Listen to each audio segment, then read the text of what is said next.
In 1922, State Farm was formed by George Meckerl, a farmer from Myrna, Illinois, who aimed to take advantage of the pricing umbrella maintained by the high-cost giants of the industry. State Farm employed a captive agency force, a system keeping its acquisition costs lower than those incurred by fee bureau insurers, whose independent agents successfully played off one company against another. With its low-cost structure, State Farm eventually captured about 25% of the personal lines, auto and homeowners, business, far outdistancing its once mighty competitors. Allstate, formed in 1931, put a similar distribution system into place, and soon became the runner-up in personal lines to State Farm. Capitalism had worked its magic, and these low-cost operations looked unstoppable. But a man named Leo Goodwin had an idea for an even more efficient auto insurer, and, with a skimpy $200,000, started Geico in 1936. Goodwin's plan was to eliminate the agent entirely, and to deal instead directly with the auto owner. Why, he asked himself, should there be any unnecessary and expensive links in the distribution mechanism when the product, auto insurance, was both mandatory and costly? Purchases of business insurance, he reasoned, might well require professional advice, but most consumers knew what they needed in an auto policy. That was a powerful insight. Originally, Geico mailed its low-cost message to a limited audience of government employees. Later, it widened its horizons and shifted its marketing emphasis to the phone, working inquiries that came from broadcast and print advertising. And today the internet is coming on strong.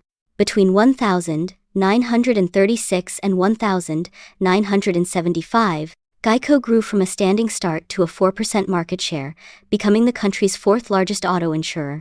During most of this period, the company was superbly managed, achieving both excellent volume gains and high profits.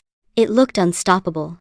But after my friend and hero Lorimer Davidson retired as CEO in 1970, his successors soon made a huge mistake by under-reserving for losses. This produced faulty cost information, which in turn produced inadequate pricing. By 1976, Geico was on the brink of failure.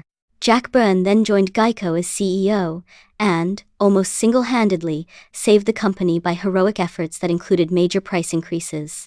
Though Geico's survival required these, policyholders fled the company, and by 1980 its market share had fallen to 1.8%. Subsequently, the company embarked on some unwise diversification moves.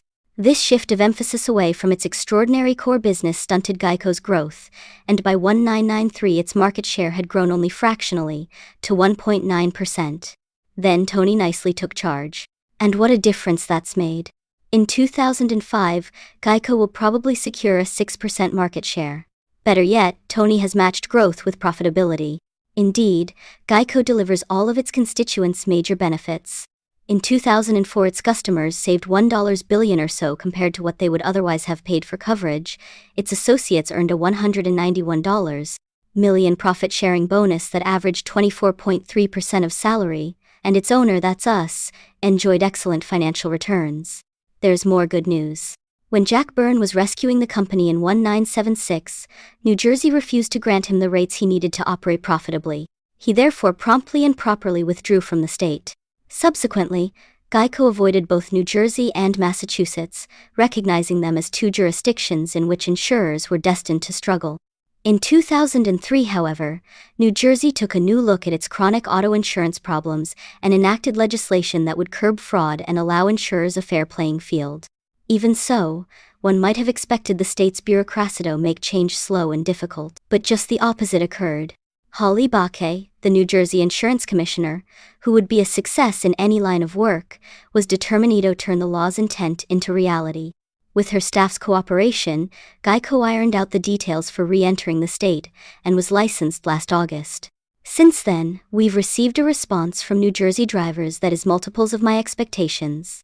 We are now serving 140,000 policyholders, about 4% of the New Jersey market, and saving them substantial sums, as we do drivers everywhere. Word-of-mouth recommendations within the state are causing inquiries to pour in. And once we hear from a New Jersey prospect, our closure rate, the percentage of policies issued to inquiries received, is far higher in the state than it is nationally. We make no claim, of course, that we can save everyone money. Some companies, using rating systems that are different from ours, will offer certain classes of drivers a lower rate than we do. but we believe Geico offers the lowest price more often than any other national company that serves all segments of the public. In addition, in most states, including New Jersey, Berkshire shareholders receive an 8% discount. So gamble 15 minutes of your time and go to Geico. Call 800-847-7536 to see whether you can save big money, which you might want to use, of course, to buy other Berkshire products. Reinsurance insurance sold to other insurers who wish to lay off part of the risks they have assumed should not be a commodity product. At bottom, any insurance policy is simply a promise, and as everyone knows, promises vary enormously in their quality. At the primary insurance level, nevertheless, just who makes the promise is often of minor importance. In personal lines insurance, for example, states levy assessments on solvent companies to pay the policyholders of companies that go broke. In the business insurance field, the same arrangement applies to workers' compensation policies. Protected policies of these types account for about 60% of the property casualty industry's volume. Prudently run insurers are irritated by the need to subsidize poor or reckless management elsewhere, but that's the way it is. Other forms of business insurance at the primary level involve promises that carry greater risks for the insured. When Reliance Insurance and Home Insurance were run into the ground, for example, their promises proved to be worthless.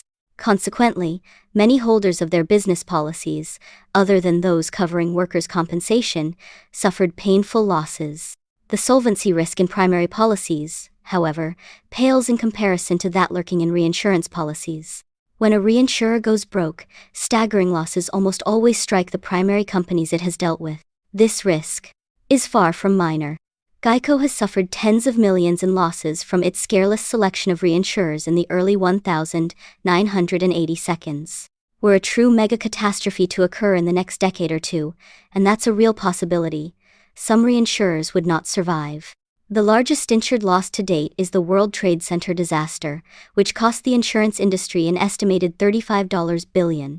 Hurricane Andrew cost insurers about $15.5 billion in 1992, though that loss would be far higher in today's dollars. Both events rocked the insurance and reinsurance world. But a $100 billion event, or even a larger catastrophe, remains a possibility if either a particularly severe earthquake or hurricane hits just the wrong place. 4 significant hurricanes struck Florida during 2004, causing an aggregate of $25 billion or so in insured losses. 2 of these, Charlie and Ivan, could have done at least 3 times the damage they did had they entered the U.S., not far from their actual landing points. Many insurers regard a $100 billion industry loss as unthinkable and won't even plan for it. But at Berkshire, we are fully prepared.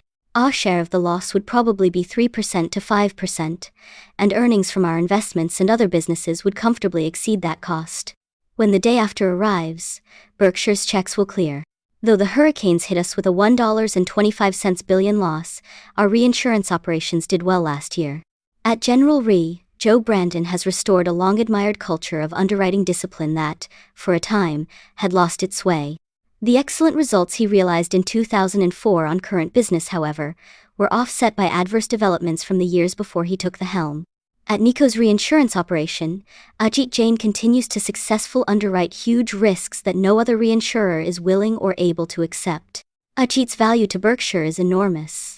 Our insurance managers, maximizing the competitive strengths I've mentioned in this section, again delivered first-class underwriting results last year.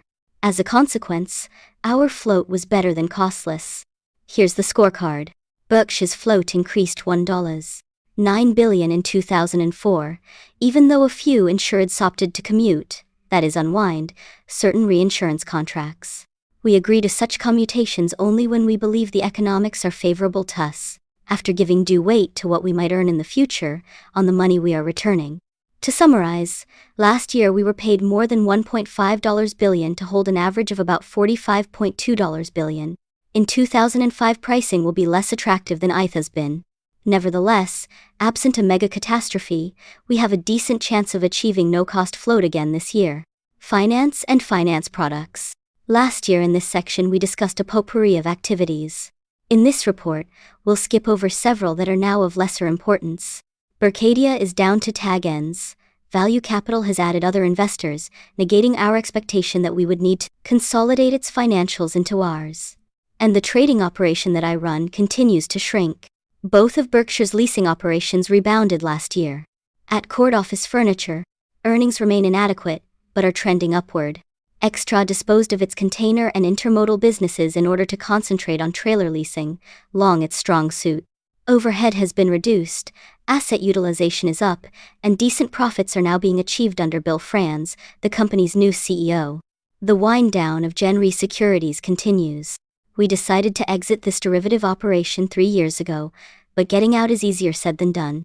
Though derivative instruments are purported to be highly liquid, and though we have had the benefit of a benign market while liquidating ours, we still had 2,890 contracts outstanding at year-end, down from 23,218 at the peak. Like hell, derivative trading is easy to enter but difficult to leave. Other similarities come to mind as well. Gen Re's derivative contracts have always been required to be marked to market, and I believe the company's management conscientiously tried to make realistic marks. The market prices of derivatives, however, can be very fuzzy in a world in which settlement of a transaction is sometimes decades away, and often involves multiple variables as well. In the interim, the marks influence the managerial and trading bonuses that are paid annually. It's small wonder that phantom profits are often recorded. Investors should understand that in all types of financial institutions, rapid growth sometimes masks major underlying problems, and occasionally fraud. The real test of the earning power of a derivatives operation is what it achieves after operating for an extended period in a no-growth mode. You only learn who has been swimming naked when the tide goes out. After 40 years, we've finally generated a little synergy at Berkshire. Clayton Homes is doing well, and that's in part due to its association with Berkshire. The manufactured home industry continues to reside in the intensive care unit of corporate America, having sold less than 135,000 new homes last year, about the same as in 2003. Volume in these years was the lowest since 1962, and it was also only about 40% of annual sales during theirs 1995 to 99. That era, characterized by irresponsible financing and naive funders, was a fool's paradise for the industry.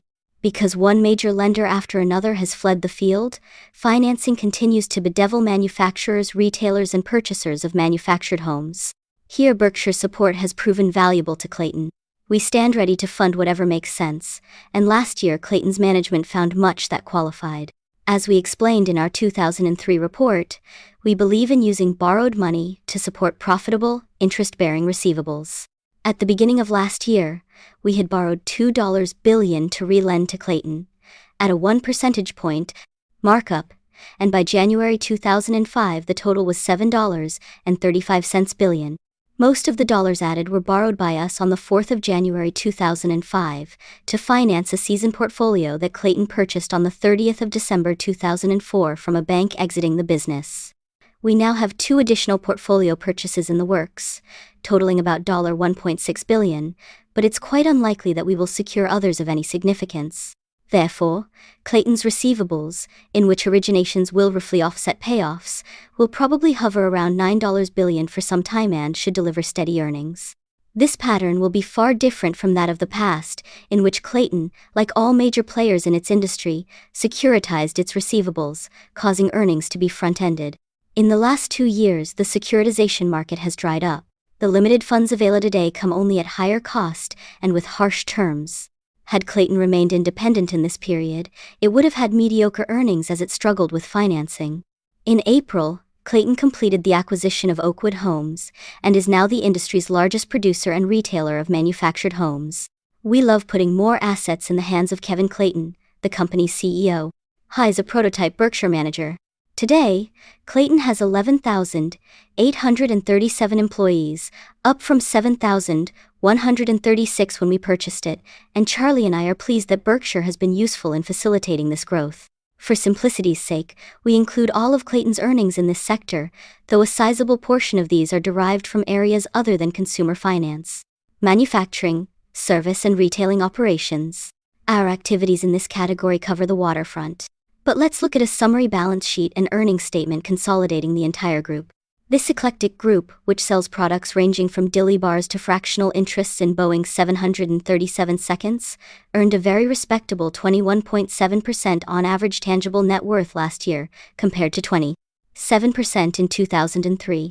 It's noteworthy that these operations used only minor financial leverage in achieving these returns. Clearly, we own some very good businesses.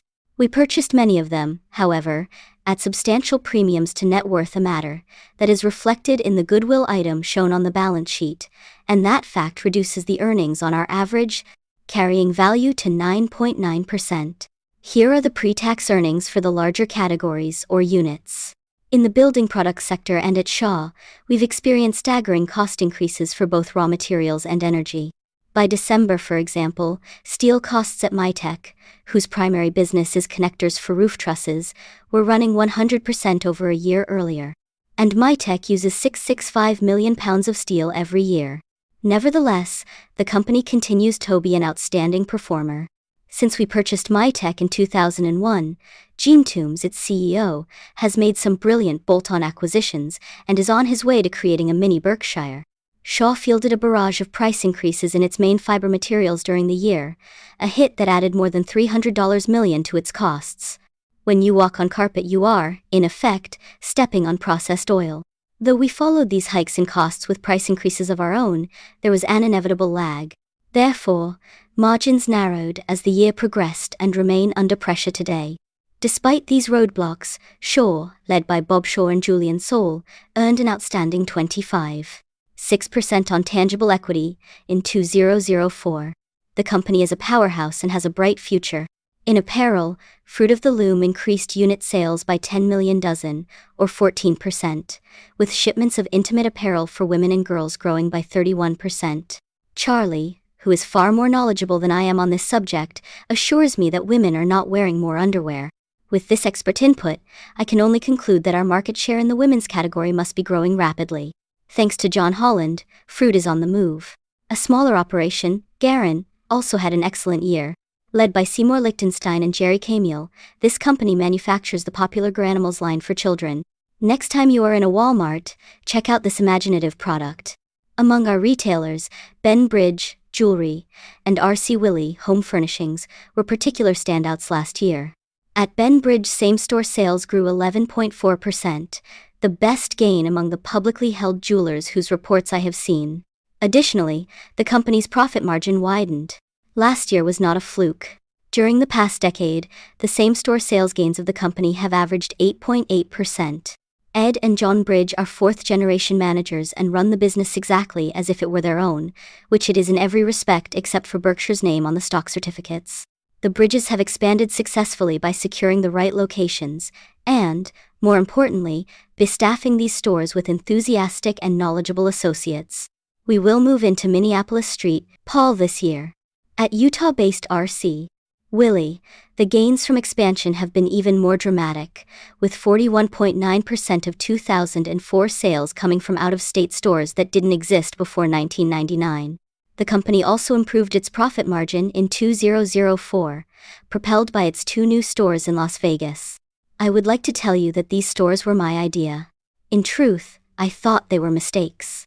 I knew, of course, how brilliantly Bill Child had run the R.C. Willey operation in Utah, where its market share had long been huge. But I felt our closed-on-Sunday policy would prove disastrous away from home.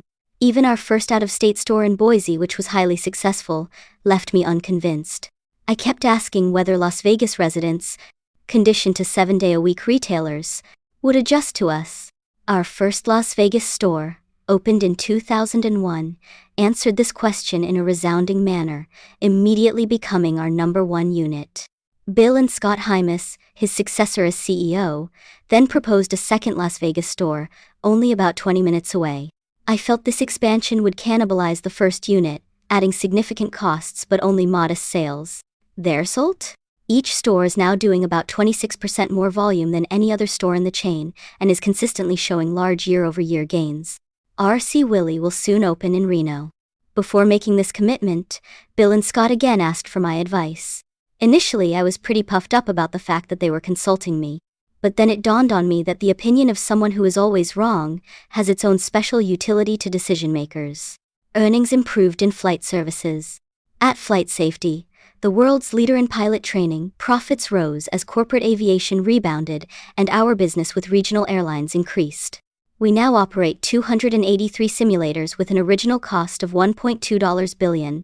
Pilots are trained one at a time on this expensive equipment. This means that as much as $3.50 of capital investment is required to produce $1 of annual revenue. With this level of capital intensity, flight safety requires very high operating margins in order to obtain reasonable returns on capital, which means that utilization rates are all important. Last year, flight safety's return on tangible equity improved to 15.1% from 8.4% in 2003. In another 2004 event, Al Uelchi, who founded Flight Safety in 1951 with $10,000, turned over the CEO position to Bruce Whitman, a 43-year veteran at the company. But Al's not going anywhere. I won't let him. Bruce shares Al's conviction that flying an aircraft is a privilege to be extended only to people who regularly receive the highest quality of training and are undeniably competent. A few years ago, Charlie was asked to intervene with Al on behalf of a tycoon friend whom Flight Safety had flunked. Al's reply to Charlie: "Tell your pal he belongs in the back of the plane, not the cockpit." Flight Safety's #1 customer is NetJets, our aircraft fractional ownership subsidiary. Its 2,100 pilots spend an average of 18 days a year training. Additionally, these pilots fly only one aircraft type, whereas many flight operations juggle pilots among several types. NetJet's high standards in both fronts are two of the reasons I signed up with the company years before Berkshire bought it. Fully as important in my decisions to both use and buy NetJets, however, was the fact that the company was managed by Rich Santulli, the creator of the fractional ownership industry and a fanatic about safety and service. If viewed the selection of a flight provider as akin to picking a brain surgeon, you simply want the best. Let someone else experiment with the low bidder. Last year, NetJets again gained about 70% of the net new business, measured by dollar value, going to the 4 companies that dominate the industry. A portion of our growth came from the 25-hour card offered by Marquis Jet Partners. Marquis is not owned by NetJets, but is instead a customer that packages the purchases it makes from us into smaller packages that it sells through its card.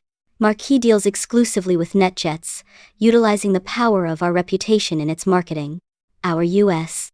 contracts, including Marquis customers, grew from 3,877 to 4,967 inches 2004 versus approximately 1,200 contracts when Berkshire bought NetJets in 1,998. Some clients, including me, enter into multiple contracts because they wish to use more than one type of aircraft, selecting for any given trip whichever type best fits the mission at hand. NetJets earned a modest amount in the U.S. last year, but what we earned domestically was largely offset by losses in Europe. We are now, however, generating real momentum abroad. Contracts, including 25-hour cards that we ourselves market in Europe, increased from 364 to 693 during the year. We will again have a very significant European loss in 2005, but domestic earnings will likely put us in the black overall. Europe has been expensive for NetJets, far more expensive than I anticipated, but it is essential to building a flight operation that will forever be in a class by itself. Our U.S. owners already want a quality service wherever they travel, and their wish for flight hours abroad is certain to grow dramatically in the decades ahead. Last year, U.S. owners made 2,003 flights in Europe, up 22% from the previous year and 137% from 2000. Just as important, our European owners made 1,067 flights in the U.S., up 65% from 2003 and 239% from 2000. Investments. We show below our common stock investments. Those that had a market value of more than $600 million at the end of 2004 are itemized. Some people may look at this table and view it as a list of stocks to be bought and sold based upon chart patterns, brokers' opinions, or estimates of near-term earnings. Charlie and I ignore such distractions, and instead view our holdings as fractional ownerships in businesses. This is an important distinction. Indeed, this thinking has been the cornerstone of my investment behavior since I was 19. At that time I read Ben Graham's The Intelligent Investor, and the scales fell from my eyes. Previously, I had been entranced by the stock market, but didn't have a clue about how to invest. Let's look at how the businesses of our Big Four, American Express, Coca-Cola, Gillette, and Wells Fargo have fared since we bought into these companies. As the table shows, we invested $3.83 billion in the four by way of multiple transactions between May 1988 and October 2003. On a composite basis, our dollar-weighted purchase date is July 1992. By year-end 2004, therefore, we had held these business interests, on a weighted basis, about 12.5 years. In 2004, Berkshire's share of the group's earnings amounted to $1.2 billion. These earnings might legitimately be considered normal. True, they were swelled because Gillette and Wells Fargo omitted option costs in their presentation of earnings, but on the other hand they were reduced because Coke had a non-recurring write-off. Our share of the earnings of these four companies has grown almost every year, and now amounts to about 31.3% of our cost. Their cash distributions to us have also grown consistently, totaling $434 million in 2004, or about 113% of cost. All in all, the Big Four have delivered us a satisfactory, though far from spectacular, business result. That's true as well of our experience in the market with the group. Since our original purchases, valuation gains have somewhat exceeded earnings growth because price-earnings ratios have increased. On a year-to-year basis, however, the business and market performances have often diverged, sometimes to an extraordinary degree. During the Great Bubble, market value gains far outstripped the performance of the businesses. In the aftermath of the bubble, the reverse was true. Clearly, Berkshire's results would have been far better if I had caught this swing of the pendulum. That may seem easy to do when one looks through an always clean rearview mirror. Unfortunately, however, it's the windshield through which investors must peer, and that glass is invariably fogged. Our huge positions add to the difficulty of our nimbly dancing in and out of holdings as valuations swing. Nevertheless, I can properly be criticized for merely clucking about nosebleed valuations during the bubble rather than acting on my views. Though I said at the time that certain of the stocks we held were priced ahead of themselves, I underestimated just how severe the overvaluation was. I talked when I should have walked. What Charlie and I would like is a little action now. We don't enjoy sitting $43 billion of cash equivalents that are earning paltry returns. Instead, we yearn to buy more fractional interests similar to those we now own, or better still, more large businesses outright. We will do either, however, only when purchases can be made at prices that offer us the prospect of a reasonable return on our investment. We've repeatedly emphasized that the realized gains that we report quarterly or annually are meaningless for analytical purposes. We have a huge amount of unrealized gains on our books, and our thinking about when, and if, to cash them depends not at all on a desire to report earnings at one specific time or another. A further complication in our reported gains occurs because GAAP requires that foreign exchange contracts be marked to market, a stipulation that causes unrealized gains or losses in these holdings to flow through our published earnings as if we had sold our positions. Despite the problems enumerated, you may be interested in a breakdown of the gains we reported in 2003 and 2004. The data reflect actual sales except in the case of currency gains, which are a combination of sales and marks to market. The junk bond profits include a foreign exchange component. When we bought these bonds in 2001 and 2002, we focused first, of course, on the credit quality of the issuers, all of which were American corporations. Some of these companies, however, had issued bonds denominated in foreign currencies. Because of our views on the dollar, we favored these for purchase when they were available. As an example, we bought €254 million of Level 3 bonds, 10.75% of 2008, in 2001 at 51.7% of par, and sold these at 85% of par in December 2004. This issue was traded in euros that cost us 88 cents at the time of purchase, but that brought $1.29 when we sold. Thus, of our $163 million overall gain, about $85 million came from the market's revised opinion about Level 3's credit quality, with the remaining $78 million resulting from the appreciation of the euro. In addition, we received cash interest during our holding period that amounted to about 25% annually on our dollar cost. The media continue to report that Buffett buys this or that stock. Statements like these are almost always based on filings Berkshire makes with the SEC and are therefore wrong. As I've said before, the stories should say, Berkshire buys. Portrait of a disciplined investor. Lou Simpson. Even then, it is typically not I who make the buying decisions. Lou Simpson manages about $2.5 billion of equities that are held by Geico, and it is his transactions that Berkshire is usually reporting. Customarily, his purchaser in the $200, $300 million range, and are in companies that are smaller than the ones I focus on. Take a look at the facing page to see why Lou is a cinch to be inducted into the Investment Hall of Fame. You may be surprised to learn that Lou does not necessarily inform me about what he is doing. When Charlie and I assign responsibility, we truly hand over the baton, and we give it to Lou just as we do to our operating managers. Therefore, I typically learn of Lou's transactions about 10 days after the end of each month. Sometimes, it should be added, I silently disagree with his decisions. But he's usually right. Foreign currencies.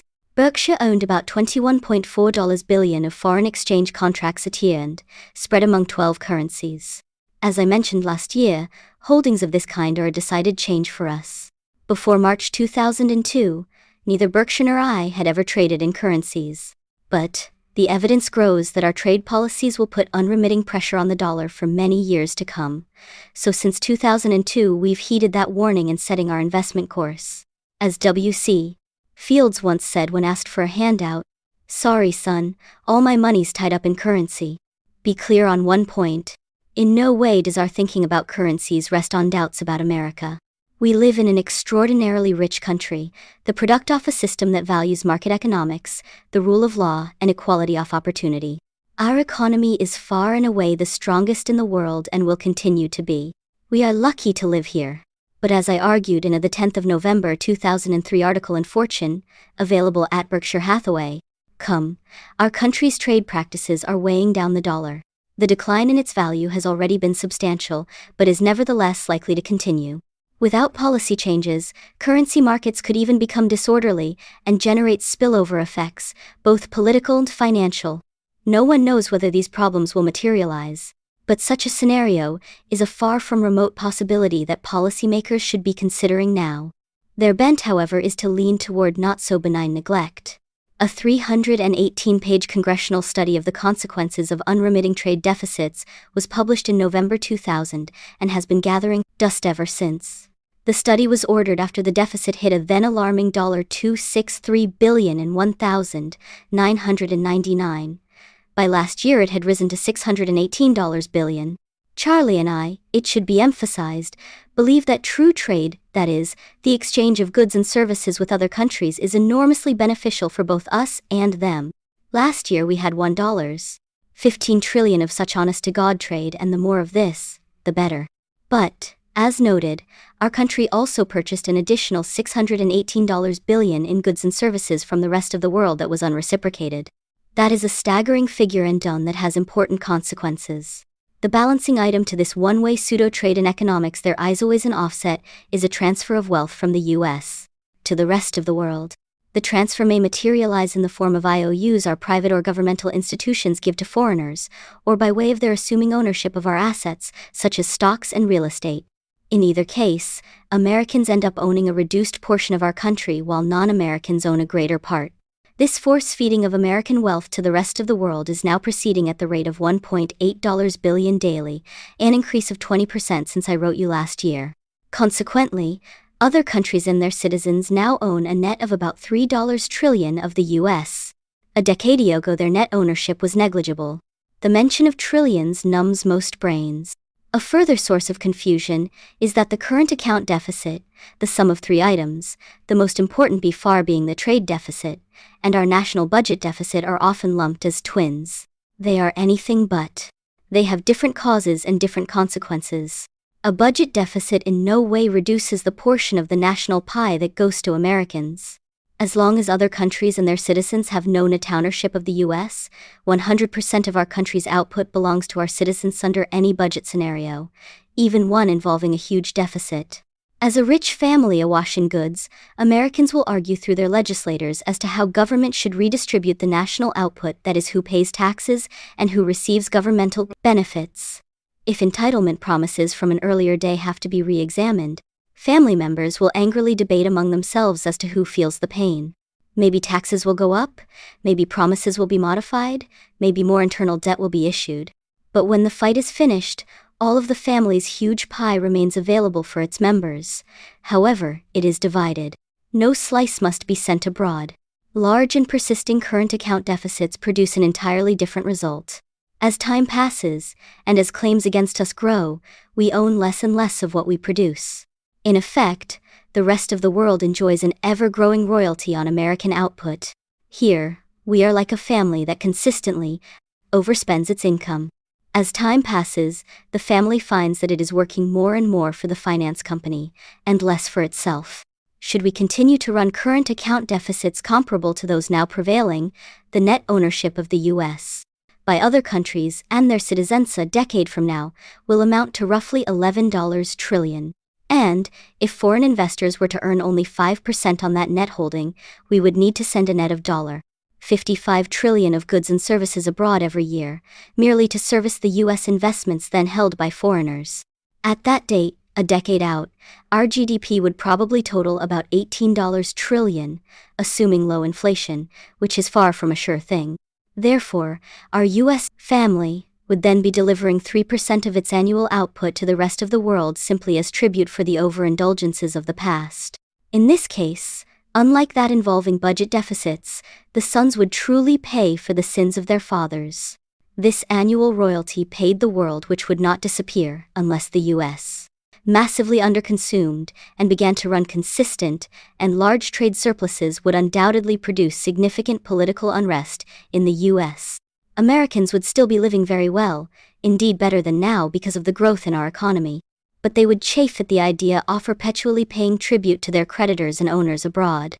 A country that is now aspiring to an ownership society will not find happiness in, and I'll use hyperbole here for emphasis, a sharecroppers society. But that's precisely where our trade policies, supported by Republicans and Democrats alike, are taking us. Many prominent U.S. financial figures, both in and out of government, have stated that our current account deficits cannot persist. For instance, the minutes of the Federal Reserve Open Market Committee of June 29 to 30,204 say, the staff noted that outsized external deficits could not be sustained indefinitely. But, despite the constant hand-wringing by luminaries, they offer no substantive suggestions to tame the burgeoning imbalance. In the article I wrote for Fortune 16 months ago, I warned that a gently declining dollar would not provide the answer. And so far it hasn't.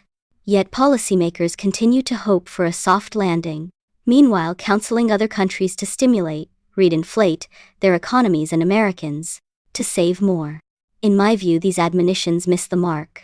There are deep-rooted structural problems that will cause America to continue to run a huge current account deficit unless trade policies either change materially or the dollar declines by a degree that could prove unsettling to financial markets. Proponents of the trade status quo are fond of quoting Adam Smith. What is prudence in the conduct of every family can scarce be folly in that of a great kingdom. If a foreign country can supply us with a commodity cheaper than we ourselves can make it, better buy it of them with some part of the produce of our own industry, employed in a way in which we have some advantage. I agree. Note, however, that Mr. Smith's statement refers to trade of product for product, not of wealth for product as our country is doing to the tune of $6 trillion annually.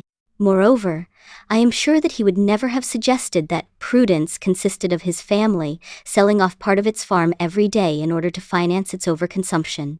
Yet that is just what the great kingdom called the United States is doing.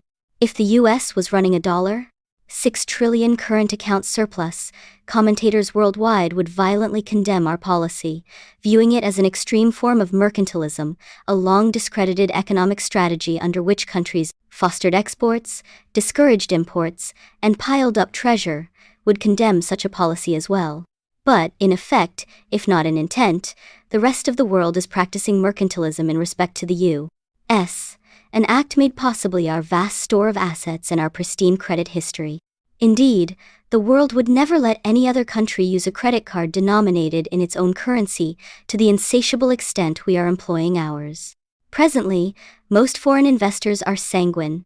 They may view us as spending junkies, but they know we are rich junkies as well. Our spendthrift behavior won't, however, be tolerated indefinitely.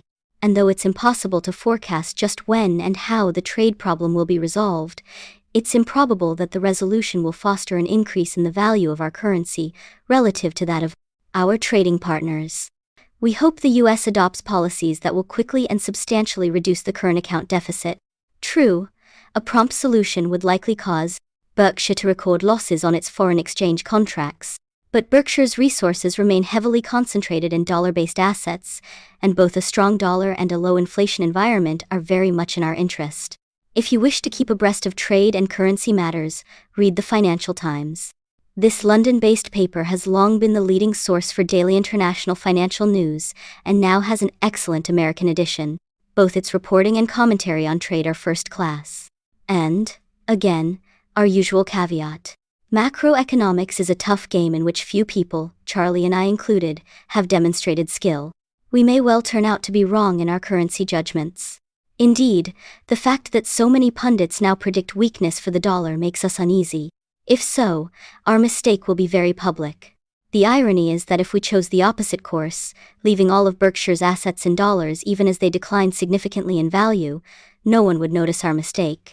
John Maynard Keynes said in his masterful The General Theory, "Worldly wisdom teaches that it is better for reputation to fail conventionally than to succeed unconventionally." Or, to put it in less elegant terms, lemmings as a class may be derided, but never does an individual lemming get criticized. From a reputational standpoint, Charlie and I run a clear risk with our foreign exchange commitment. But we believe in managing Berkshire as if we owned 100% of it ourselves. And, were that the case, we would not be following a dollar-only policy. Miscellaneous. Last year I told you about a group of University of Tennessee finance students who played a key role in our $1.7 billion acquisition of Clayton Homes. Earlier they had been brought to Omaha by their professor, Al Ozier. He brings a class every year to tour Nebraska Furniture Martin Borsheim's, eat at Gorat's, and have a Q&A session with me at Kiewit Plaza. These visitors, like those who come for our annual meeting, leave impressed by both the city and its friendly residents. Other colleges and universities have now come calling. This school year we will have visiting classes, ranging in size from 30 to 100 students, from Chicago, Dartmouth, Tuck, Delaware State, Florida State, Indiana, Iowa State, Maryland, Nebraska, Northwest Nazarene, Pennsylvania, Wharton, Stanford, Tennessee, Texas A&M, Toronto, Rotman, Union, and Utah. Most of the students are MBA candidates, and I've been impressed by their quality. They are keenly interested in business and investments, but their questions indicate that they also have more on their minds than simply making money. I always feel good after meeting them.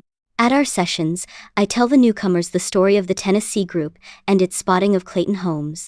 I do this in the spirit of the farmer who enters his house with an ostrich egg and admonishes the flock. I don't like to complain, girls, but this is just a small sample of what the competition is doing. To date, our new scouts have not brought us deals. But their mission in life has been made clear to them. You should be aware of an accounting rule that mildly distorts our financial statements in a pain today, gain tomorrow manner. Berkshire purchases life insurance policies from individuals and corporations while would otherwise surrender them for cash. As the new holder of the policies, we pay any premiums that become due, and ultimately when the original holder dies, collect the face value of the policies. The original policyholder is usually in good health when we purchase the policy. Still, the price we pay for it is always well above its cash surrender value, CSV. Sometimes, the original policyholder has borrowed against the CSV to make premium payments. In that case, the remaining CSV will be tiny, and our purchase price will be a large multiple of what the original policyholder would have received had he cashed out by surrendering it. Under accounting rules, we must immediately charge as a realized capital loss the excess over CSV that we pay upon purchasing the policy. We also must make additional charges each year for the amount by which the premium we pay to keep the policy in force exceeds the increase in CSV. But obviously, we don't think these bookkeeping charges represent economic losses. If we did, we wouldn't buy the policies. During 2004, we recorded net losses from the purchase of policies and from the premium payments required to maintain them, totaling $207 million, which was charged against realized investment gains. In our earnings statement, included in Other, in the table on page 17, when the proceeds from these policies are received in the future, we will record as real investment gain the excess over the then CSV. 2 post-bubble governance reforms have been particularly useful at Berkshire, and I fault myself for not putting them in place many years ago. The first involves regular meetings of directors without the CEO present. I've sat on 19 boards, and on many occasions this process would have led to dubious plans being examined more thoroughly. In a few cases, CEO changes that were needed would also have been made more promptly. There is no downside to this process, and there are many possible benefits. The second reform concerns the whistleblower line, an arrangement through which employees can send information to me and the board's audit committee without fear of reprisal. Berkshire's extreme decentralization makes this system particularly valuable both to me and the committee. In a sprawling city of 180,000, Berkshire's current employee count, note every sparrow that falls will be noticed at headquarters. Most of the complaints we have received are of, the guy next to me has bad breath variety, but on occasion, I have learned of important problems at our subsidiaries that I otherwise would have missed. The issues raised are usually not of a type discoverable by audit, but relate instead to personal and business practices. Berkshire would be more valuable today if I had put in a whistleblower line decades ago. Charlie and I love the idea of shareholders thinking and behaving like owners. Sometimes that requires them to be proactive, and in this arena large institutional owners should lead the way. So far, however, the moves made by institutions have been less than awe-inspiring.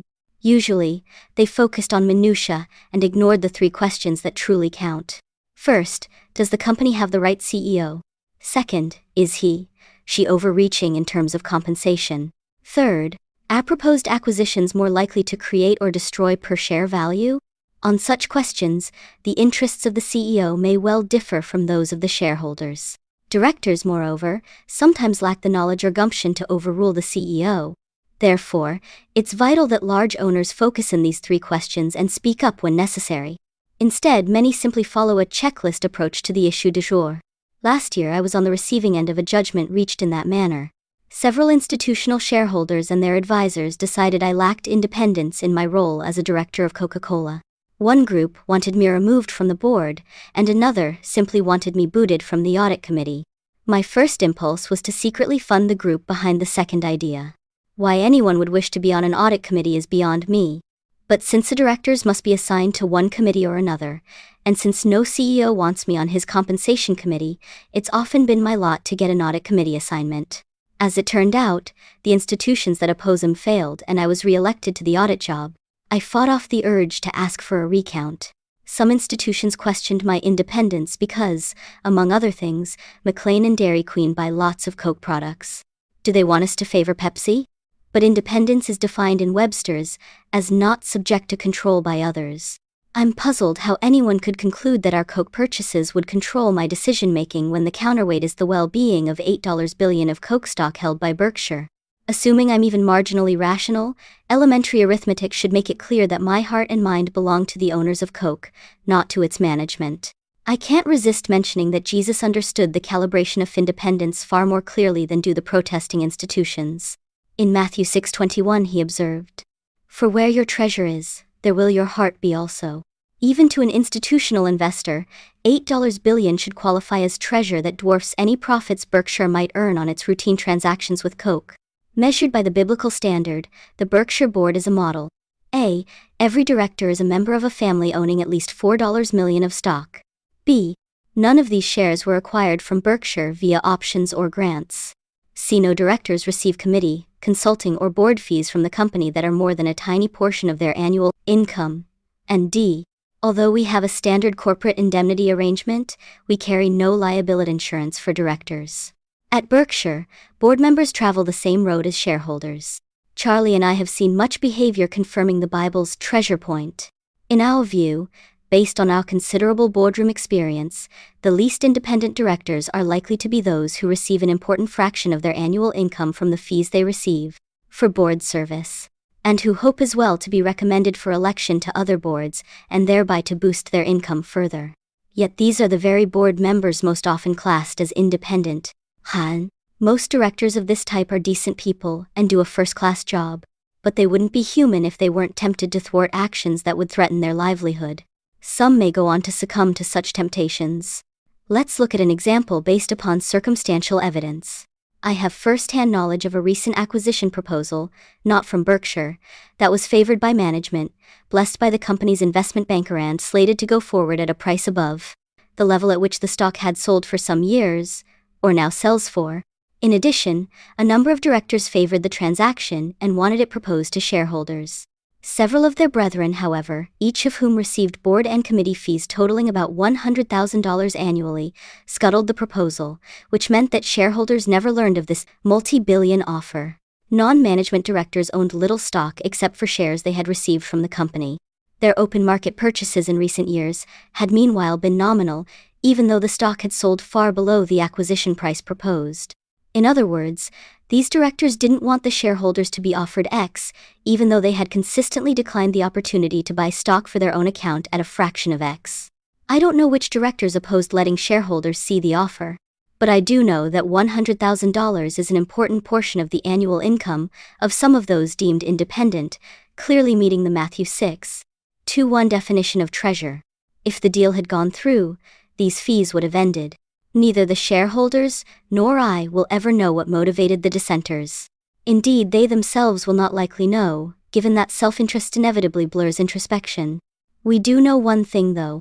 At the same meeting at which the deal was rejected, the board voted itself a significant increase in directors' fees. While we are on the subject of self-interest, let's turn again to the most important accounting mechanism still available to CEOs who wish to overstate earnings: the non-expensing of stock options. The accomplices in perpetuating this absurdity have been many members of Congress who have defied the arguments put forth by all Big Four auditors, all members of the Financial Accounting Standards Board, and virtually all investment professionals. I'm enclosing an op-ed piece I wrote for the Washington Post, describing a truly breathtaking bill that was passed 312 to 111 by the House last summer. Thanks to Senator Richard Shelby, the Senate didn't ratify the House's foolishness.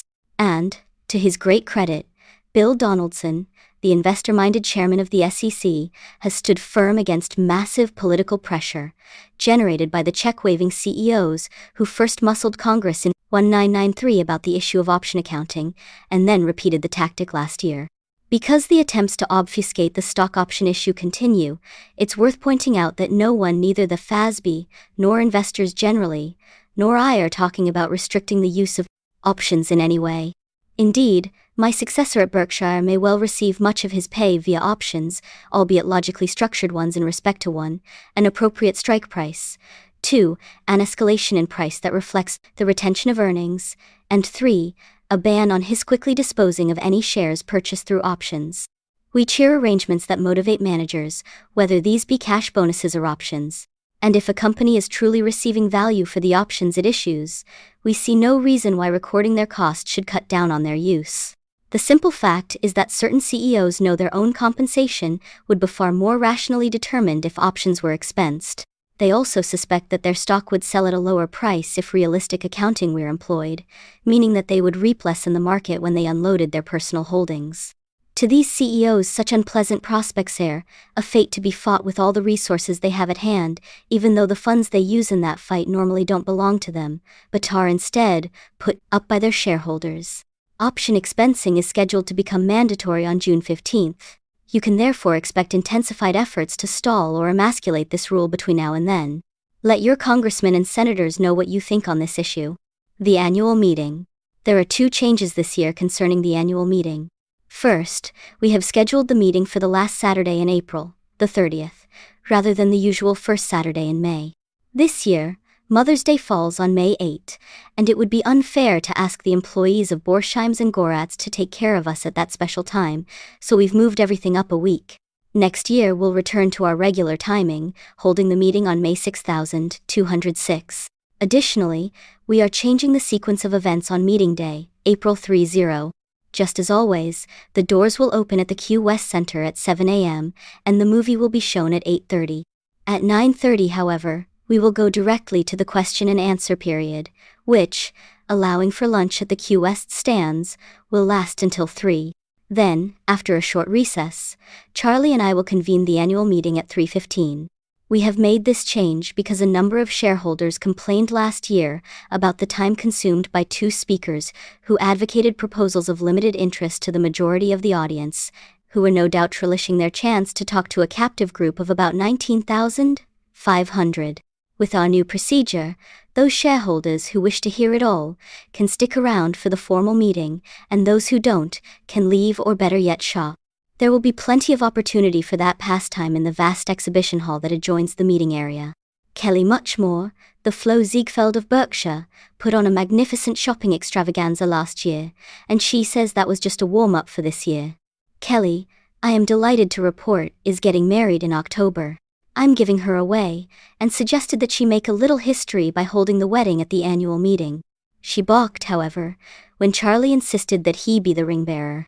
Again, we will showcase a 2,100 square foot Clayton home, featuring Acme brick, Shaw carpet, Johns Manville insulation, Mytech fasteners, Carefree awnings, and NFM furniture. Take a tour through the home. Better yet, buy it. Geico will have a booth staffed by a number of its top counselors from around the country, all of them ready to supply you with auto insurance quotes. In most cases, Geico will be able to give you a special shareholder discount, usually 8%. This special offer is permitted by 45 of the 50 jurisdictions in which we operate. Bring the details of your existing insurance and check out whether we can save you money. On Saturday, at the Omaha Airport, we will have the usual array of aircraft from NetJets available for your inspection. Stop by the NetJets booth at the QS to learn about viewing these planes. Come to Omaha by bus, leave in your new plane. The Bookworm Shop did a terrific business last year selling Berkshire-related books. Displaying 18 titles, they sold 2,920 copies for $61,000. Since we charge the shop no rent, I must be getting soft. It gives shareholders a 20% discount. This year, I've asked the Bookworm to add Graham Allison's Nuclear Terrorism, The Ultimate Preventable Catastrophe, a must-read for those concerned with the safety of our country. In addition, the shop will premiere Poor Charlie's Almanac, a book compiled by Peter Kaufman. Scholars have for too long debated whether Charlie is the reincarnation of Ben Franklin. This book should settle the question. An attachment to the proxy material that is enclosed with this report explains show. You can obtain the credential you will need for admission to the meeting and other events. As for plane, hotel, and car reservations, we have again signed up American Express 800-799-6634 to give you special help. They do a terrific job for us each year, and I thank them for it. At Nebraska Furniture Mart, located on a 77-acre site on 72nd Street between Dodge and Pacific, we will again be having Berkshire weekend pricing. We initiated this special event at NFM 8 years ago, and sales during the weekend grew from $5.3 million in 1997 to $25.1 million in 2004, up 5% from a year earlier. Every year has set a new record, and on Saturday of last year, we had the largest single-day sales in NFM's history, $6.1 million. To get the discount, you must make your purchases between Thursday, April 2-8, and Monday, May 2 inclusive, and also present your meeting credential. The period's special pricing will even apply to the products of several prestigious manufacturers that normally have ironclad rules against discounting, but that, in the spirit of our shareholder weekend, have made an exception for you. We appreciate their cooperation. NFM is open from 10 a.m. to 9 p.m., Monday through Saturday, and 10 a.m. to 6 p.m. on Sunday. On Saturday this year, from 5:30 p.m. to 8 p.m., we are having a special affair for shareholders only. I'll be there, eating barbecue and drinking Coke. Borsheim's, the largest jewelry store in the country, except for Tiffany's Manhattan store, will have 2 shareholder-only events. The first will be a cocktail reception from 6 p.m. to 10 p.m. on Friday, April 29. The second, the main gala, will be from 9 a.m. to 4 p.m. on Sunday, May 1. On Saturday we will be open until 6 p.m. We will have huge crowds at Borsheim's throughout the weekend. For your convenience, therefore, shareholder prices will be available from Monday, April 25 through Saturday, May 7. During that period, just identify yourself as a shareholder through your meeting credentials or a brokerage statement. Borsheim's operates on a gross margin that is fully 20 percentage points below that of its major rivals, even before the shareholders' discount. Last year, business over the weekend increased 73% from 2003, setting a record that will be tough to beat. Show me it can be done. In a tent outside of Borsheim's, Patrick Wolf, twice U.S. chess champion, will take on all comers in groups of 6 blindfolded. Additionally, we will have Bob Hammond and Sharon Osberg, 2 of the world's top bridge experts, available to play with our shareholders on Sunday afternoon. They plan to keep their eyes open, but Bob never sorts his cards, even when playing for a national championship. Gorat's My Favorite Steakhouse will again be open exclusively for Berkshire shareholders on Sunday, May 1, and will be serving from 4 p.m. until 10 p.m. Please remember that to come to Gorat's on that day, you must have a reservation. To make one, call 402-551-3733 on April 1, but note before. If Sunday is sold out, try Gorat's on one of the other evenings you will be in town. Enhance your reputation as an epicure by ordering, as I do, a rare T-bone with a double helping of hash browns. We will again have a special reception from 4 to 5:30 on Saturday afternoon for shareholders who have come from outside of North America. Every year, our meeting draws many people from around the globe, and Charlie and I want to be sure we personally greet those who have come so far. Last year, we enjoyed meeting more than 400 of you, including at least 100 from Australia. Any shareholder who comes from other than the US or Canada will be given a special credential and instructions for attending this function. Charlie and I are lucky. We have jobs that we love and are helped every day in a myriad of ways by talented and cheerful associates. No wonder we tap dance to work. But nothing is more fun for us than getting together with our shareholder partners at Berkshire's annual meeting. So join us on April 30 at the Q West for our annual Woodstock for Capitalists. The 28th of February 2005. Warren E. Buffett, Chairman of the Board. Berkshire Hathaway Inc. To the shareholders of Berkshire Hathaway Incorporated, our gain in net worth during 2005 was $5.6 billion, which increased the per-share book value of both our Class A and Class B stock by 6.4%. Over the last 41 years, that is, since present management took over, book value has grown from $19 to $59,377, a rate of 21.5% compounded annually. Asterisk. All figures used in this report apply to Berkshire's A shares, the successor to the only stock that the company had outstanding before 1996. The B shares have an economic interest equal to 1/30 that of the A. Berkshire had a decent year in 2005. We initiated 5 acquisitions, 2 of which have yet to close, and most of our operating subsidiaries prospered. Even our insurance business in its entirety did well, though Hurricane Katrina inflicted record losses on both Berkshire and the industry. We estimate our loss from Katrina at $2.5 billion, and her ugly sisters, Rita and Wilma, cost us an additional $9 billion. Credit Geico and its brilliant CEO, Tony Nicely, for our stellar insurance results in a disaster-ridden year. One statistic stands out. In just 2 years, Geico improved its productivity by 32%. Remarkably, employment fell by 4% even as policy count grew by 26%, and more gains are in store. When we drive unit costs down in such a dramatic manner, we can offer ever greater value to our customers. The payoff. Last year, Geico gained market share, earned commendable profits, and strengthened its brand. If you have a new son or grandson in 2006, name him Tony. My goal in writing this report is to give you the information you need to estimate Berkshire's intrinsic value. I say estimate because calculations of intrinsic value, though all important, are necessarily imprecise and often seriously wrong. The more uncertain the future of a business, the more possibility there is that the calculation will be wildly off base. For an explanation of intrinsic value, see pages 7778. Here, Berkshire has some advantages: a wide variety of relatively stable earning streams, combined with great liquidity and minimum debt. These factors mean that Berkshire's intrinsic value can be more precisely calculated than can the intrinsic value of most companies. Yet if precision is aided by Berkshire's financial characteristics, the job of calculating intrinsic value has been made more complex by the mere presence of so many earnings streams. Back in 1965, when we owned only a small textile operation, the task of calculating intrinsic value was a snap. Now we own 68 distinct businesses with widely disparate operating and financial characteristics. This array of unrelated enterprises, coupled with our massive investment holdings, makes it impossible for you to simply examine our consolidated financial statements and arrive at an informed estimate of intrinsic value. We have attempted to ease this problem by clustering our businesses into 4 logical groups, each of which we discuss later in this report. In these discussions, we will provide the key figures for both the group and its important components. Of course, the value of Berkshire may be either greater or less than the sum of these 4 parts. The outcome depends on whether our many units function better or worse by being part of a larger enterprise, and whether capital allocation improves or deteriorates when it is under the direction of a holding company. In other words, does Berkshire ownership bring anything to the party, or would our shareholders be better off if they directly owned shares in each of our 68 businesses? These are important questions, but ones that you will have to answer for yourself.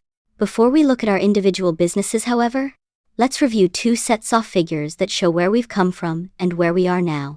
The first set is the amount of investments, including cash and cash equivalents, we own on a per-share basis.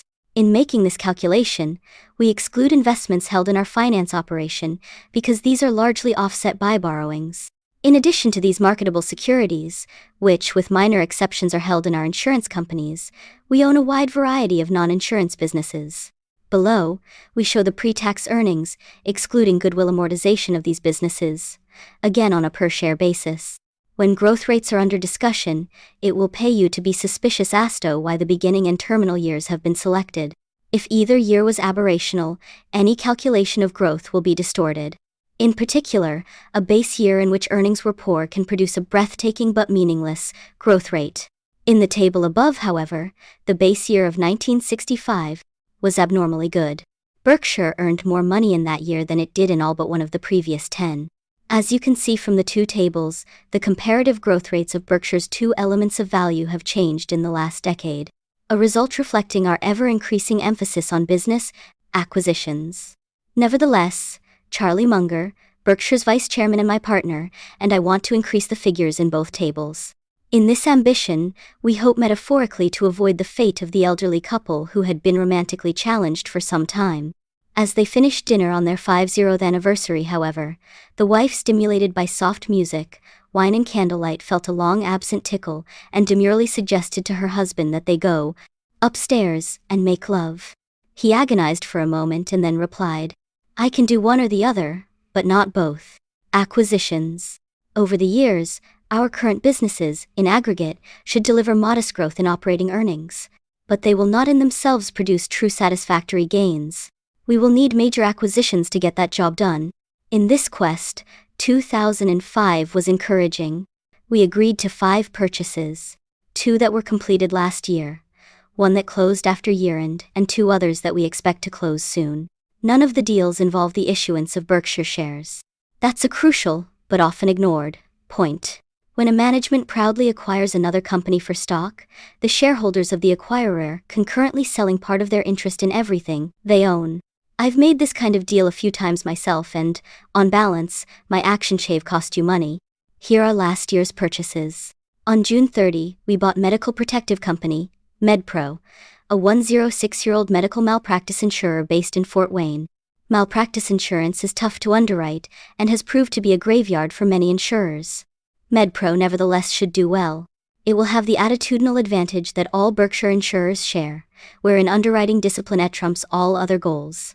Additionally, as part of Berkshire, MedPro has financial strength far exceeding that of its competitors, a quality assuring doctors that long to settle claims will not end up back on their doorstep because their insurer failed. Finally, the company has a smart and energetic CEO, Tim Canisi, who instinctively thinks like a Berkshire manager. Forest River, our second acquisition, closed on August 31.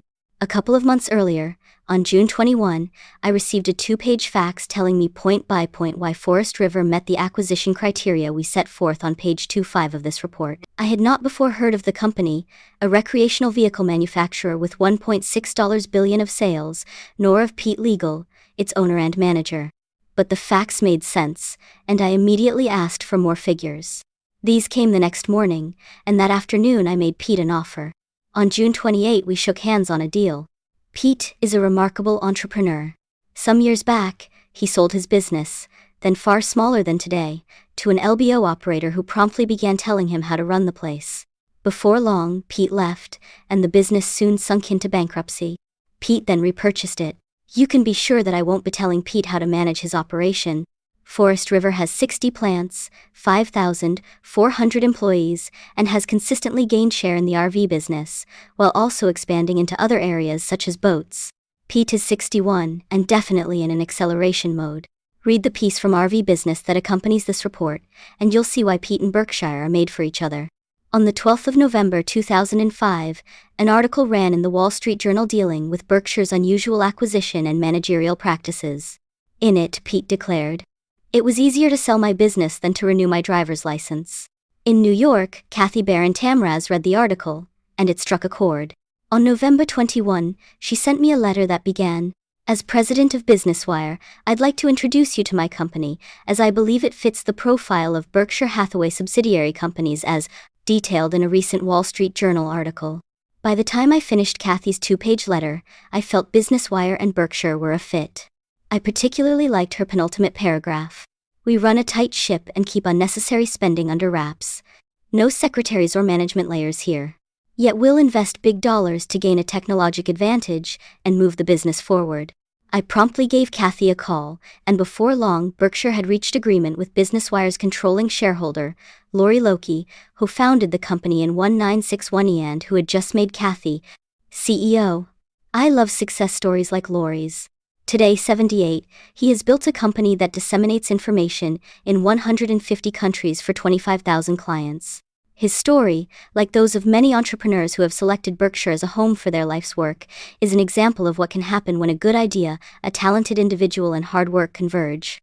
In December, we agreed to buy 81% of Applied Underwriters, a company that offers a combination of payroll services and workers' compensation insurance to small businesses. A majority of Applied's customers are located in California. In 1998, though, when the company had 12 employees, it acquired an Omaha-based operation with 24 employees that offered a somewhat similar service. Sid Ferenc and Steve Menzies, who have built Applied's remarkable business, concluded that Omaha had many advantages as an operational base, a brilliant insight, I might add, and today, 400 of the company's 479 employees are located here. Less than a year ago, Applied entered into a large reinsurance contract with Ajit Jain, the extraordinary manager of National Indemnity's reinsurance division.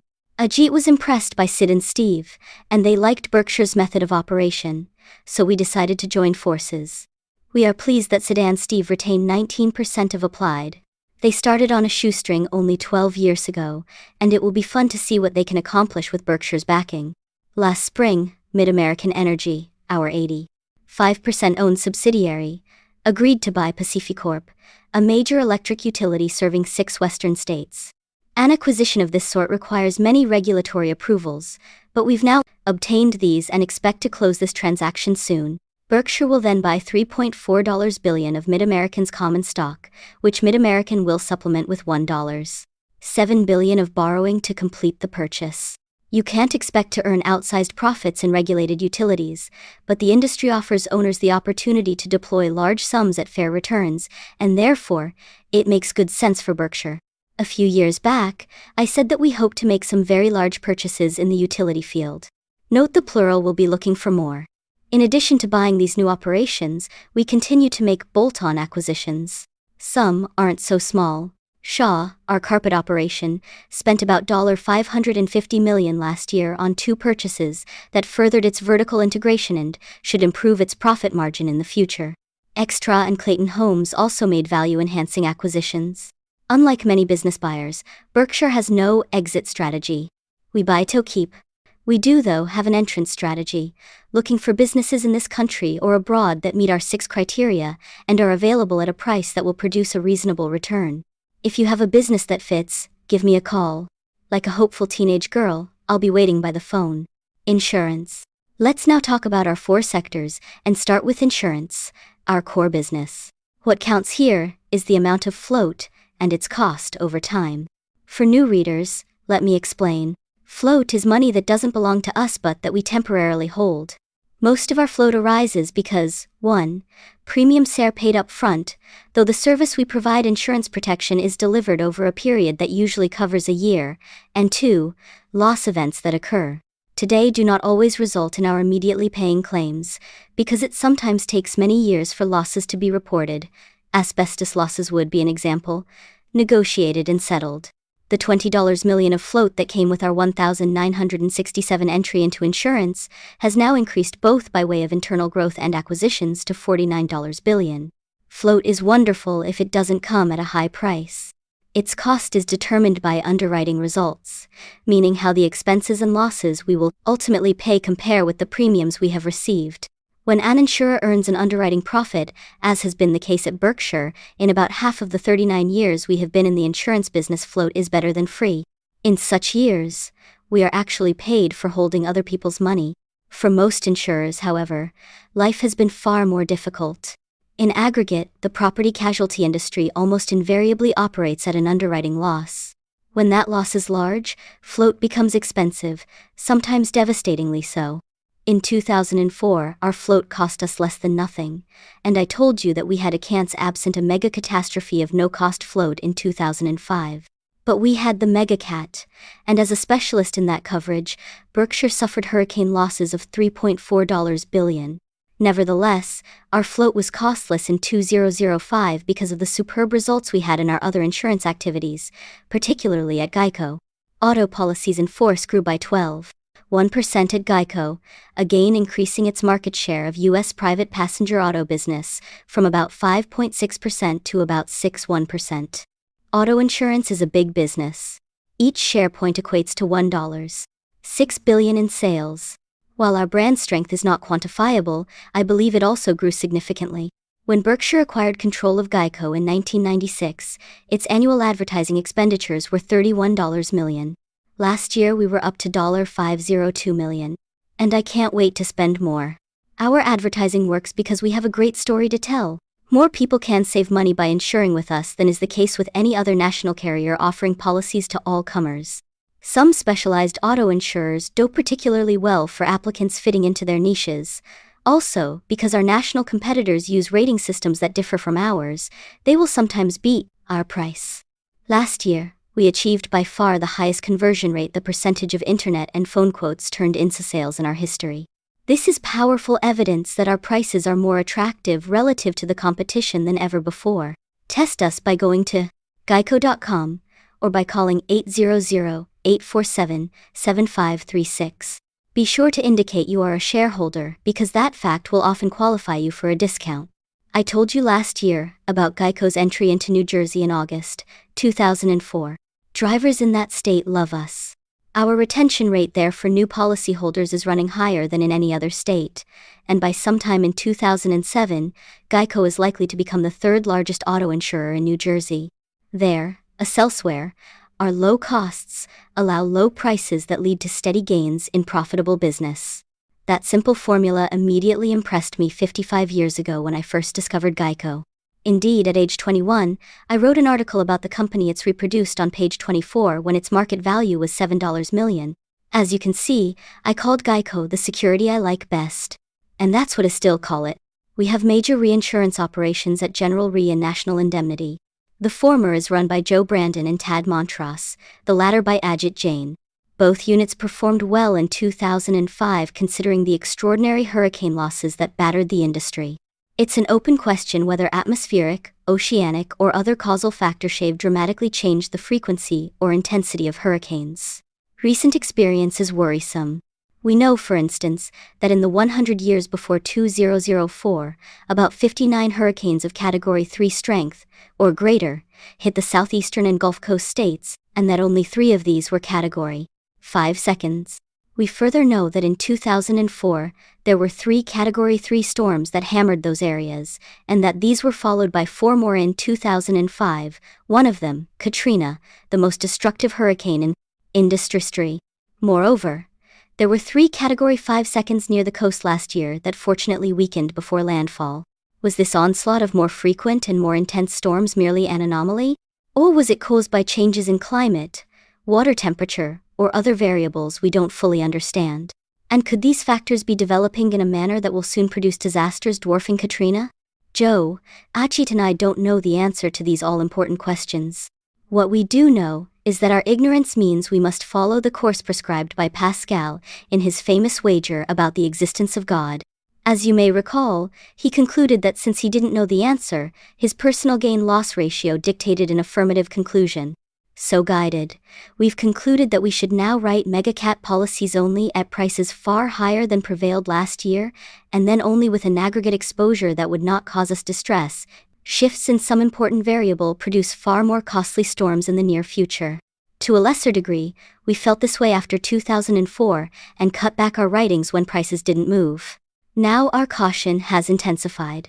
If prices seem appropriate, however, we continue to have both the ability and the appetite to be the largest writer of megacat coverage in the world. Our smaller insurers, with MedPro added to the fold, delivered truly outstanding results last year. However, what you see in the table below does not do full justice to their performance. That's because we increased the loss reserves of MedPro by about $125 million immediately after our purchase. No one knows with any precision what amount will be required to pay the claims we inherited. Medical malpractice insurance is a long tail line, meaning that claims often take many years to settle. In addition, there are other losses that have occurred, but that we won't even hear about for some time. One thing, though, we have learned the hard way after many years in the business. Surprises in insurance are far from symmetrical. You are lucky if you get one that is pleasant for every 10 that go the other way. Too often, however, insurers react to looming loss problems with optimism. They behave like the fellow in a switchblade fight who, after his opponent has taken a mighty swipe at his throat, exclaimed, "You never touched me." His adversaries reply, "Just wait until you try to shake your head." Excluding the reserves we added for prior periods, MedPro wrote at an underwriting profit, and our other primary companies, in aggregate, had an underwriting profit of $324 million on $1,270 million of volume. This is an extraordinary result. And our thanks go to Rod Eldred of Berkshire Hathaway, Home State Companies, John Kaiser of Central States Indemnity, Tom Nerney of U.S. Liability, Don Towle of Kansas Bankers Surety, and Don Worster of National Indemnity. Here's the overall tally on our underwriting and float for each major sector of insurance. Regulated utility business. We have an 80.5% fully diluted interest in MidAmerican Energy Holdings, which owns a wide variety of utility operations. The largest of these are 1. Yorkshire Electricity and Northern Electric, whose 3.7 million electric customers make it the third largest distributor of electricity in the UK. 2. MidAmerican Energy, which serves 706,000 electric customers, primarily in Iowa. And 3. Kern River and Northern Natural Pipelines, which carry 7.8% of the natural gas consumed in the U.S.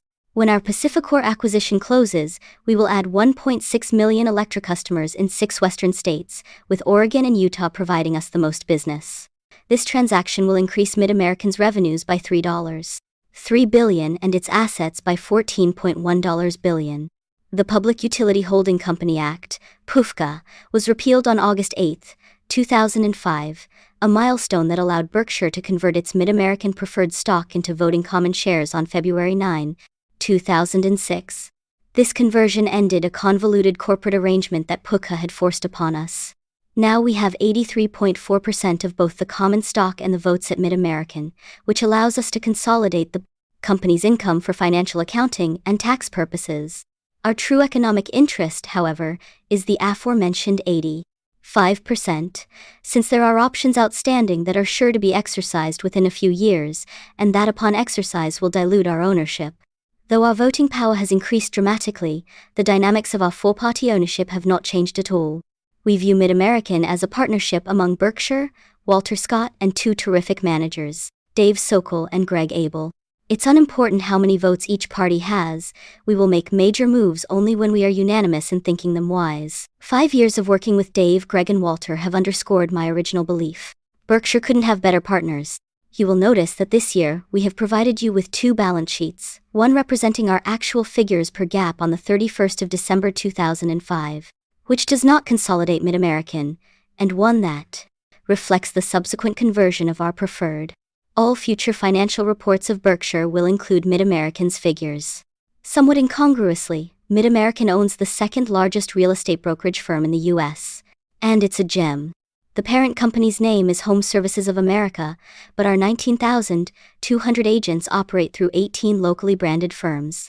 Aided by 3 small acquisitions, we participated in $64 billion of transactions last year, up 6.5% from 2004. Currently, the white-hot market in residential real estate of recent years is cooling down, and that should lead to additional acquisition possibilities for us. Both we and Ron Peltier, the company's CEO, expect Home Services to be far larger a decade from now. Here are some key figures on MidAmerican's operations. Finance and financial products. The star of our finance sector is Clayton Homes, masterfully run by Kevin Clayton. He does not owe his brilliant record to a rising tide. The manufactured housing business has been disappointing since Berkshire purchased Clayton in 2003. Industry sales have stagnated at 40-year lows, and the recent uptick from Katrina-related demand will almost certainly be short-lived. In recent years, many industry participants have suffered losses, and only Clayton has earned significant money. In this brutal environment, Clayton has bought a large amount of manufactured housing loans from major banks that found them unprofitable and difficult to service. Clayton's operating expertise and Berkshire's financial resources have made this an excellent business for us, and one in which we are preeminent. We presently service $17 billion of loans, compared to $5.4 billion at the time of our purchase. Moreover, Clayton now owns $9.6 billion of its servicing portfolio, a position built up almost entirely since Berkshire entered the picture. To finance this portfolio, Clayton borrows money from Berkshire, which in turn borrows the same amount publicly. For the use of its credit, Berkshire charges Clayton a 1 percentage point markup on its borrowing cost. In 2005, the cost to Clayton for this arrangement was $83 million. That amount is included in other income in the table on the facing page, and Clayton's earnings of $416 million are after deducting this payment. On the manufacturing side, Clayton has also been active. To its original base of 20 plants, it first added 12 more in 2004 by way of the bankruptcy purchase of Oakwood, which just a few years earlier was one of the largest companies in the business. Then, in 2005, Clayton purchased Carston, a 4-plant operation that greatly strengthens Clayton's position on the West Coast. Long ago, Mark Twain said, "A man who tries to carry a cat home by its tail will learn a lesson that can be learned in no other way." If Twain were around now, he might try winding up a derivatives business. After a few days, he would opt for cats. We lost $104 million pre-tax last year in our continuing attempt to exit Genry's derivative operation. Our aggregate losses since we began this endeavor total $404 million. Originally, we had 23,218 contracts outstanding. By the start of 2005, we were down to 2,890. You might expect that our losses would have been stemmed by this point, but the blood has kept flowing. Reducing our inventory to 741 contracts last year cost us the $104 million mentioned above. Remember that the rationale for establishing this unit in 1990 was Genry's wish to meet the needs of insurance clients. Yet one of the contracts we liquidated in 2005 had a term of 100 years. It's difficult to imagine what need such a contract could fulfill, except, perhaps, the need of a compensation-conscious trader to have a long-dated contract on his books. Long contracts, or alternatively those with multiple variables, are the most difficult to mark to market, the standard procedure used in accounting for derivatives, and provide the most opportunity for imagination when traders are estimating their value. Small wonder that traders promote them. A business in which huge amounts of compensation flow from assumed numbers is obviously fraught with danger. When two traders execute a transaction that has several, sometimes esoteric, variables and a far-off settlement date, their respective firms must subsequently value these contracts whenever they calculate their earnings. A given contract may be valued at one price by firm A and at another by firm B. You can bet that valuation differences, and I'm personally familiar with several, that were huge, tend to be tilted in a direction favoring higher earnings at each firm. It's a strange world in which two parties can carry out a paper transaction that each can promptly report as profitable. I dwell on our experience in derivatives each year, for two reasons. One is personal and unpleasant. The hard fact is that I have cost you a lot of money by not moving immediately to close down Genry's trading operation.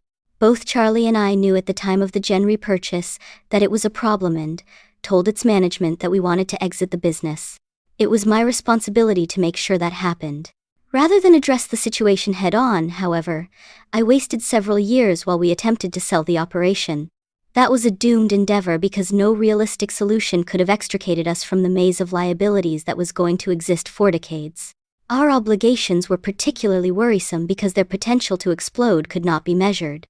Moreover, if severe trouble occurred, we knew it was likely to correlate with problems elsewhere in financial markets. So I failed in my attempt to exit painlessly, and in the meantime more trades were put on the books. Fault me for dithering. Charlie calls it thumb-sucking. When a problem exists, whether in personnel or in business operations, the time to act is now. The second reason I regularly describe our problems in this area lies in the hope that our experiences may prove instructive for managers, auditors, and regulators. In a sense, we are a canary in this business coal mine and should sing a song of warning as we expire. The number and value of derivative contracts outstanding in the world continues to mushroom and is now a multiple of what existed in 1998, the last time that financial chaos erupted. Our experience should be particularly sobering because we were a better-than-average candidate to exit gracefully. Gen Re was a relatively minor operator in the derivatives field. It has had the good fortune to unwind its supposedly liquid positions in a benign market, all the while free of financial or other pressures that might have forced it to conduct the liquidation in a less than efficient manner. Our accounting in the past was conventional and actually thought to be conservative. Additionally, we know of no bad behavior by anyone involved. It could be a different story for others in the future. Imagine, if you will, one or more firms, troubles often spread, with positions that are many multisafars attempting to liquidate in chaotic markets and under extreme and well-publicized pressures. This is a scenario to which much attention should be given now, rather than after the fact. The time to have considered and improved the reliability of New Orleans levees was before Katrina.